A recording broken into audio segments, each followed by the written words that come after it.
வணக்கம். மாலை முரசு செய்திகளை விரிவாக பார்ப்பதற்கு முன் தலைப்புச் செய்திகளை பார்க்கலாம். ஆசிரியர்கள் பணியில் தொடர அல்லது பதவி உயர்வு பெற டெட் தகுதி தேர்வு கட்டாயம்.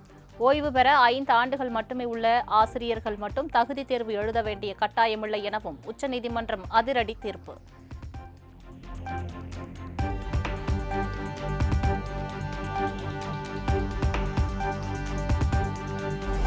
ரஷ்ய அதிபர் புதின் மற்றும் சீன அதிபர் ஜி ஜின்பிங் உடன் பிரதமர் மோடி சந்திப்பு. ஷாங்காய் ஒத்துழைப்பு அமைப்பின் உச்சி மாநாட்டில் சந்தித்து உரையாடினார்.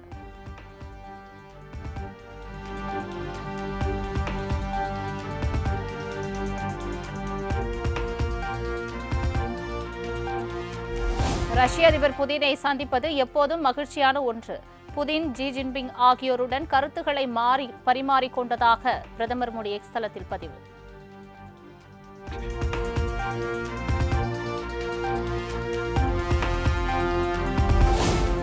தீவிரவாதம் உலக அமைதிக்கான மிகப்பெரிய அச்சுறுத்தலாக இருப்பதாக பிரதமர் மோடி பேச்சு.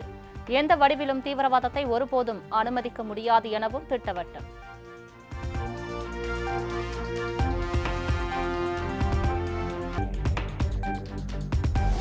தீவிரவாதத்திற்கு நிதி உதவி செய்வோரை கண்டறிந்து களை எடுத்து வருகிறது இந்தியா.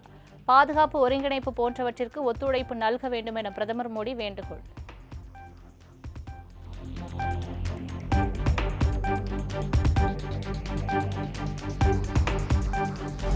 பஹல்காமில் நடந்த தாக்குதல் மனிதத்தின் மீது நடத்தப்பட்ட தாக்குதல்.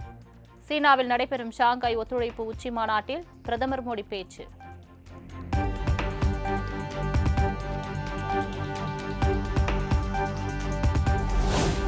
பயங்கரவாதம், தீவிரவாதத்திற்கு எதிராக பலதரப்பு நடவடிக்கை எடுக்கப்படும் என சீன அதிபர் ஜி ஜின்பிங் உறுதி. மேலாதிக்கத்தையும் அதிகார அரசியலையும் எதிர்ப்பதாகவும் திட்டவட்டம்.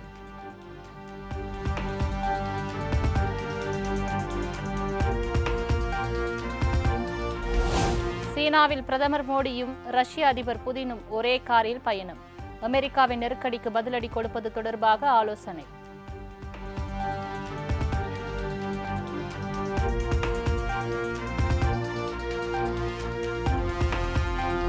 ஷாங்காய் ஒத்துழைப்பு மாநாட்டில் பாகிஸ்தான் முன்னிலையில் பஹல்காம் தாக்குதலை எதிர்த்து கூட்டு பிரகடனம். தாக்குதல் நடத்தியவர்கள் ஆதரவாளர்கள் நீதியின் முன் நிறுத்தப்பட வேண்டும் எனவும் வலியுறுத்தல்.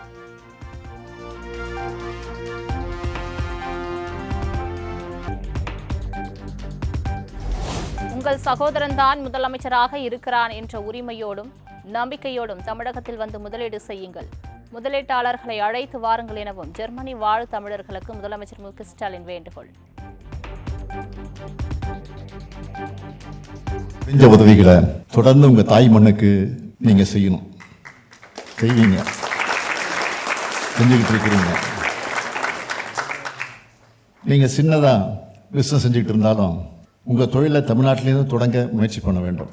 பெரிய பெரிய நிறுவனங்கள்ல நீங்க வேலை செய்றீங்கன்னா உங்க நிறுவனத்துல நம்ம தமிழ்நாட்டில் நிறைஞ்சிருக்கக்கூடிய வாய்ப்புகளை பற்றி எடுத்து சொல்லி நம்ம தமிழ்நாட்டில் இன்வெஸ்ட்மெண்ட் பண்ண மோட்டிவேட் பண்ணுங்க. உங்கள் சொந்த கிராமங்களை கவனிச்சுக்குங்க. அங்கே படிக்கிற நம்ம அரசு பள்ளி மாணவர்களுக்கு, ஏழை எளிய மாணவர்களுக்கு உங்களால் முடிஞ்ச கல்வி உதவிகளை செய்யுங்கன்னு கேட்டுக்கிறேன். இந்த மூவி பந்து முழுக்க நீ எங்கே போனாலும் தமிழர் என்ற நம்ம அடையாளத்தை விடாதீங்க. உங்கள் வேர்களை மறக்காதீங்க.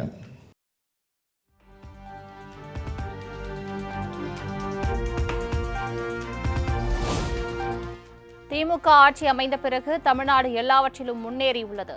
ஜெர்மனியில் நடைபெற்ற மாபெரும் தமிழ் கனவு நிகழ்ச்சியில் முதலமைச்சர் மு.க. ஸ்டாலின் பெருமிதம். குறிப்பா தொழில் வளர்ச்சியில ரொம்ப வேகமா வளர்ந்துட்டு இருக்கிறோம். நம்முடைய தமிழ்நாட்டு வளர்ச்சியை பற்றி நீங்கள்லாம் செய்தித்தாளில் படிச்சிருப்பீங்க, சோசியல் மீடியாக்களையும் பார்த்துருப்பீங்க. அதாவது அங்கே இருக்கக்கூடிய உங்களுடைய உறவினர்கள், நண்பர்கள் மூலமாக கேள்விப்பட்டிருப்பீங்க. இந்த வளர்ச்சி இன்னும் விரைவாக்க வேண்டும் என்ற அடிப்படையில் தான் முதலீட்டாளர்கள் மாநாடு. அதாவது முதலீடுகளை ஈர்க்க வெளிநாட்டு பயணம் ஆகியவற்றை நான் தொடர்ந்து மேற்கொண்டு வருகிறேன்.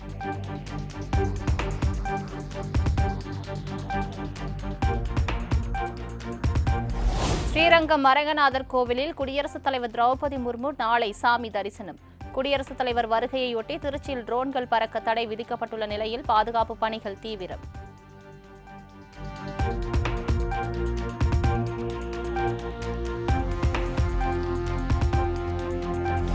ஒழுங்கு நடவடிக்கை குழுவின் நோட்டீஸுக்கு பதில் அளிக்காத அன்புமணி மீது நடவடிக்கை என தகவல்.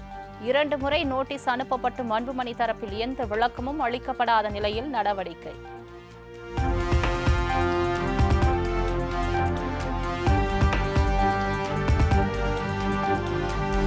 டிடிவி தினகரன் தேசிய ஜனநாயக கூட்டணியில்தான் இருக்கிறார், யாருக்கும் எந்த சந்தேகமும் வேண்டாம் என பாஜக மாநில தலைவர் நயினார் நாகேந்திரன் திட்டவட்டம்.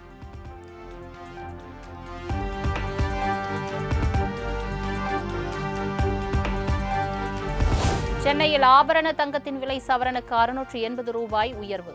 1 சவரன் தங்கம் 77,640 ரூபாய்க்கு விற்பனை.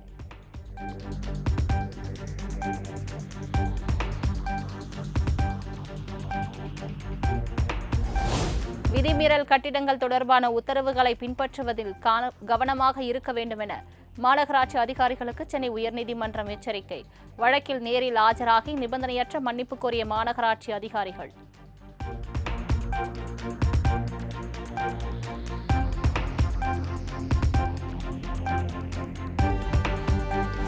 சென்னை மாநகராட்சியின் 2 மண்டலங்களில் தூய்மை பணிகளை தனியாருக்கு வழங்கும் தீர்மானத்தை ரத்து செய்ய மறுத்த தனி நீதிபதி உத்தரவுக்கு தடை விதிக்க முடியாது. அக்டோபர் 6ஆம் தேதிக்குள் மனுவிற்கு பதில் அளிக்க சென்னை மாநகராட்சிக்கும் ஒப்பந்த நிறுவனத்திற்கும் உயர்நீதிமன்றம் உத்தரவு.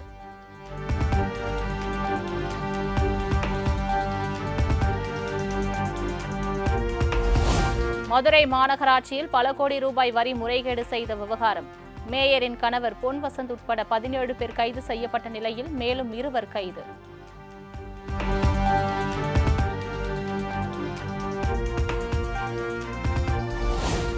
உண்ணாவிரத போராட்டம் நடத்தி வரும் திருவள்ளூர் காங்கிரஸ் எம்பி சசிகாந்த் செந்திலுடன் ராகுல் காந்தி தொலைபேசியில் பேச்சு.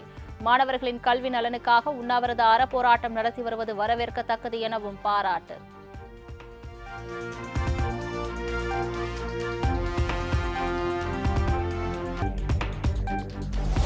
நெல்லை, சென்னை, எழும்பூர் வந்தே பாரத் ரயில் பெட்டிகளின் எண்ணிக்கை 16லிருந்து 20ஆக உயர்வு. பெங்களூரு, மதுரை வந்தே பாரத் ரயில் பெட்டிகள் எண்ணிக்கையும் உயர்த்தப்பட்டுள்ளதாக தெற்கு ரயில்வே அறிவிப்பு.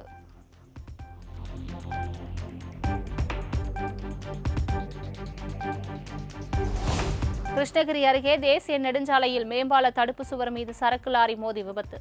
சுமார் 5 கிலோமீட்டர் தூரத்திற்கு வாகனங்கள் அணிவகுத்து நின்றதால் கடும் போக்குவரத்து நெரிசல்.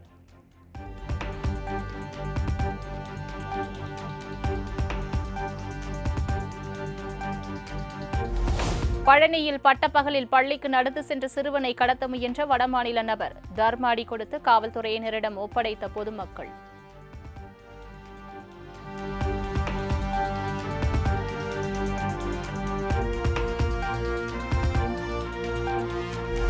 சிங்கப்பெருமாள் கோவில் அருகே தொழிலதிபர் வீட்டில் 140 சவரன் நகைகள் கொள்ளை.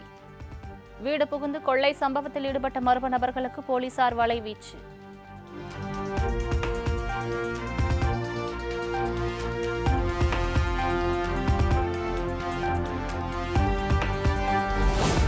திருச்சி மாவட்டம் நெடுங்கூர் பகுதியில் பழுதாகி நின்ற அரசு பேருந்து மீது கார் மோதி கோர விபத்து.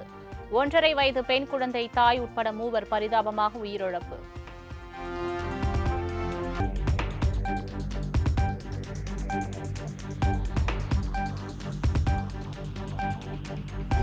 சங்கரன் கோவில் அருகே போதிய பேருந்து வசதி செய்து தரக்கோரி அரசு பேருந்தை சிறைப்பிடித்து மாணவர்கள் சாலை மறியல். மாவட்ட ஆட்சியர் உள்ளிட்ட அதிகாரிகளிடம் பலமுறை புகார் அளித்தும் நடவடிக்கை எடுக்கவில்லை என குற்றச்சாட்டு.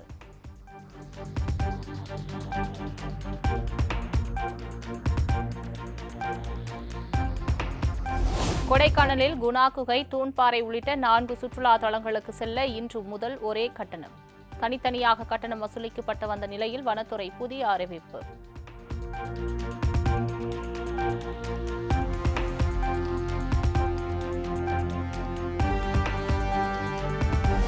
கேரளாவில் நாளுக்கு நாள் அதிகரிக்கும் அமீபிக் மூளை காய்ச்சல் பாதிப்பு. கோழிக்கோடு பகுதியில் ஒரே நாளில் 3 மாத குழந்தை உட்பட 2 உயிரிழந்த சோகம்.